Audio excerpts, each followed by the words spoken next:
So, ano nga ba tong problema ng Tank G na na-experience ko? Okay? So, dito na tayo sa monitor.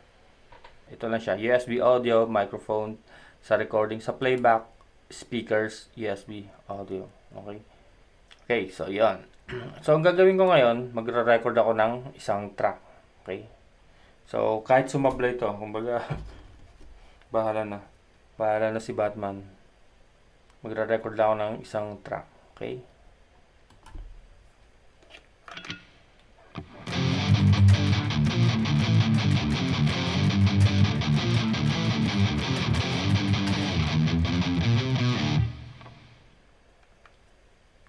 So, ayun. Ito na ngayon yung na-record ko. So, pakinggan natin.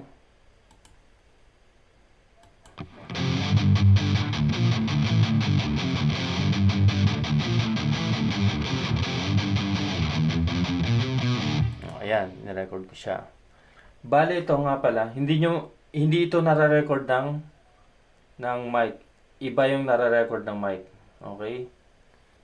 Para ma-recognize nyo na iba yung tunog sa mic tsaka dito sa hiwalay sila. Hindi naririnig ng mic yung napiplay ko sa Audacity. Okay? So, sasabayan ko lang siya. Ayan, sasabayan ko siya. So, habang nagsasalita ako, naka-play yun. Si-switch ko siya between may background noon tsaka wala. Okay, makikita nyo na malinis talaga yung recording ko ng boses. Hindi siya naririnig. Okay. So, ngayon, ang gagawin ko, magre-record kunwari ako ng pangalawang track. Ayan, 6 dB. Okay, record.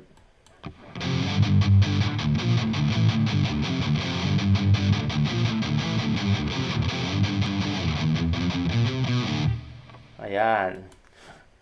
Ito yung problema ngayon. Nakita nyo to? Nag-bleed yung track na to dito. So, kung magmumulti-track ka, dapat wala to. So, sa mga bago pa lang na mag-explore dito, malalaman nyo rin na hindi dapat ganito na nagbi-bleed sa pangalawang track yung backing track. Dapat hindi siya magbi-bleed. So, ayun nga yung flaws. So, pwede naman yan. So, delete ko lang Pwede naman siya kung talagang hindi ka maselan. Kung hindi problema tong na to, yung nagbi-bleed na yan sa inyo, wala namang issue doon eh. Makakapag-record pa din naman kayo. Halimbawa,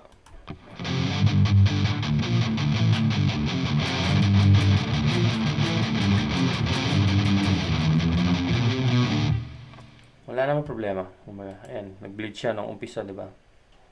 Wait lang, patayin natin to.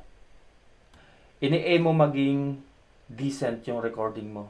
Pag mixing, magkakaroon ng, halimbawa, vocals yun or piano instrument, tapos gitara ka na clean.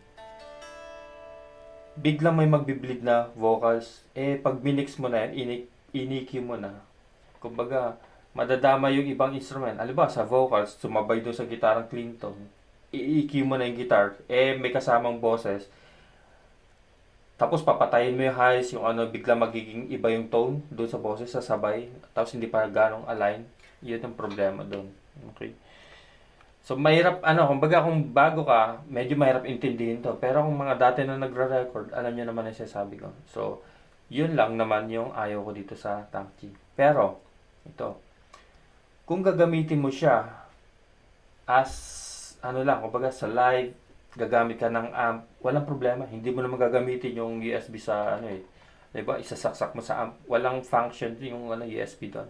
Kung hindi ito yung gagamitin, may audio interface ka, meron ka talagang sariling kumbaga mixer na mara-record mo siya as output kasi meron siyang output ito. Direct sa amp sa ibang effects mo, walang issue 'yun. Kumbaga issue lang siya pag ito na yung ginamit mo as standalone sound card. So, ayun, alam ko maintindihan niyo naman yung ibig ko sabihin, di ba? Yun lang ayaw ko sa kanya, pero nagagamit ko siya kasi may isa akong mixer. Pakita ko lang Wait lang.